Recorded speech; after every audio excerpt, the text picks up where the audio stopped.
Hello my beautiful friends and welcome back to our channel. My name is Beck. I'm a professional mindset coach, a medical doctor, and the founder of the group coaching program, Dear Darling. Dear Darling is the group for successful women who underestimate themselves to come in and learn the skills of mind management so that they can free themselves from these self-limiting mindsets. Whether it be the common patterns of perfectionism, imposter syndrome, and people-pleasing that I see in these brilliant women. In this group, we get these brilliant people together and we coach our way through these obstacles, out of these mindsets and into mindsets that are more aligned with our integrity. We coach you into freedom, the freedom to be yourself in this world. To not end up as one of those people with the most common regret of the dying, which is I wish I had the courage to live a life true to myself rather than one that others expected of me.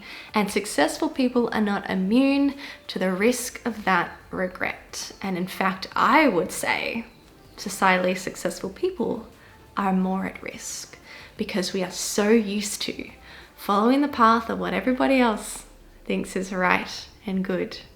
And we can become so out of touch with what we think is right and good, with what we think matters. So if that sounds like a place that you need to be, if you're ready to level up, have more freedom in your life and be more proud of how you show up on a day-to-day basis, then the link below is there for Dear Darling. I can't wait to meet you and I can't wait to have you contribute to this group of women. Now, in today's video, I'm gonna stay along a similar track to our Dear Darling track there, which is recognizing that doctors still have this very limiting mindset of wanting to do everything ourselves by ourselves. And this was made extremely obvious, black and white, in a workshop that I just taught last week in Melbourne for healthcare professionals that are also leaders, facilitating them to take on more coach-like behavior within our hospital systems in order to affect change. So in this workshop, we had a room of senior doctors and it was getting towards the end of the day and we were just kind of all sitting back and reveling in how useful it is to get coached. And yeah, everybody was there to learn more coach-like behavior, to be more coach-like themselves, but to teach those skills, we were having people coach each other. And therefore everyone in the room got a lot of experience with actually being the person on the receiving end of the coaching, bringing their goal, their desire, their challenge to a coach. And the resounding realization was, which is what I've been trying to say all this time, gosh, this is so helpful. I can't imagine if I had this in my life more. And also I can't wait to go and give this gift to other people to hold this coaching space. And of course with that, we all came on to talk about how it's just so uncommon in medicine, and still there is a bit of stigma within medicine for doctors about getting help.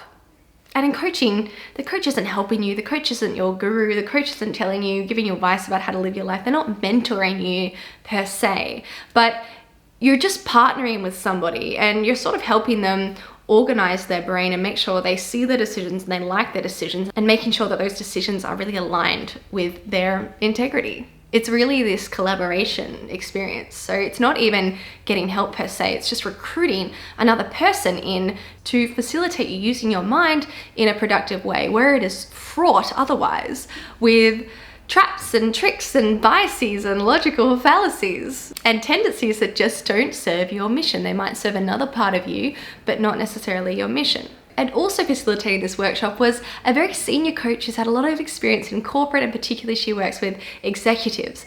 And she was talking about how fascinating it is to hear that doctors view coaching this way, if they've even thought of coaching as being an option, if that's even occurred to them. Because in the corporate world, getting coaching, receiving coaching is a badge of honor, right? It's so different. Over here in the corporate world with executives, receiving coaching is a badge of honor. It's prestigious to have a coach.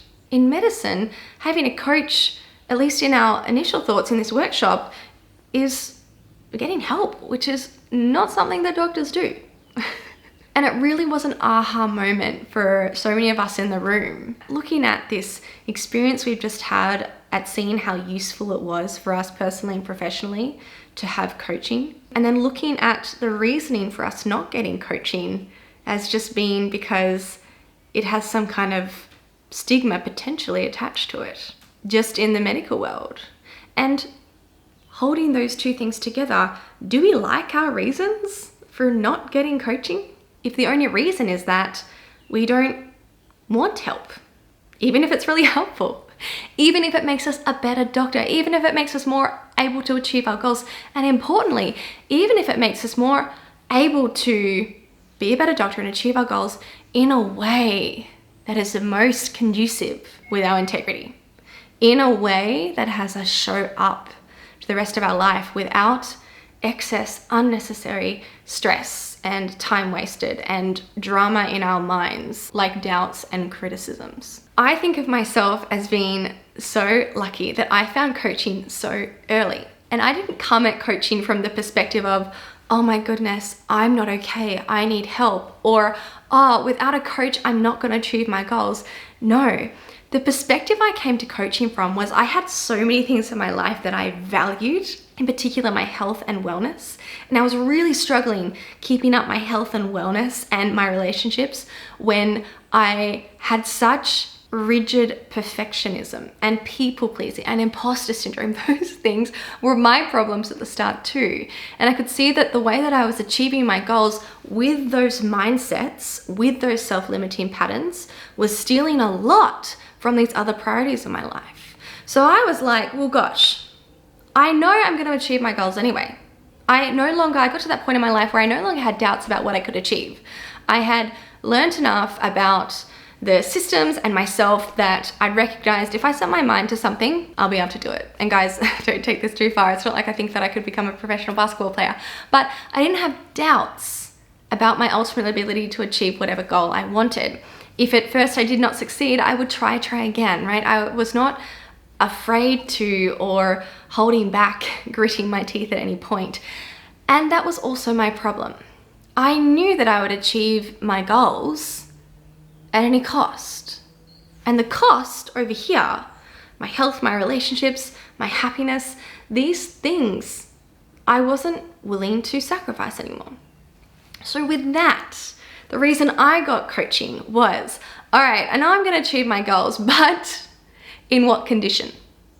And if I get a coach, I know I can come out of this in a better condition, and probably with that, with better results than what I would have if I went at it alone, right? So your decision to get coaching, contrary to what you might think in medicine from this typical, really individualistic, society focus, this hustle culture focus, this obsession and romanticism with gritting our teeth and working hard and using blood, sweat and tears.